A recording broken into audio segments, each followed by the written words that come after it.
Hi, it's Angeline here. Today I have a brand new crafty video with Unity stamp, and I'm going to show you how I did some easy simple painting using some gel crayons.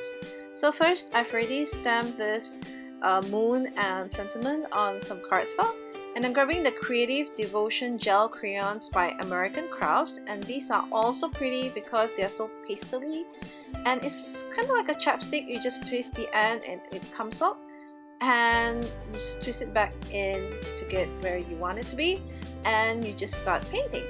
So I'm just grabbing some colors here to paint the moon in first.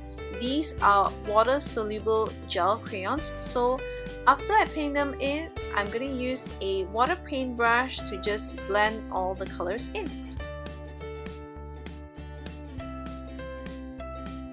Next, I'm grabbing more colors here to just paint in the background.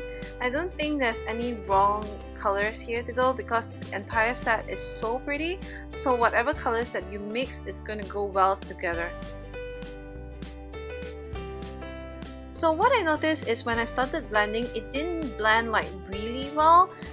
I guess it's because I used like normal white cardstock, but if you have actually used watercolor cardstock, I would feel that it would blend way better than this. But I didn't mind the effects, so I guess it depends on what you like. Of course, the other better way to use these things are to actually paint them on your craft mat or your watercolor palette, and then use a water brush to paint them on to get a more fluid look. So here's how my finished card looks like. I am definitely going to be playing more with these gel crayons to show you many other ways that you can use them. And in the meantime, thanks for watching and do take care. Bye!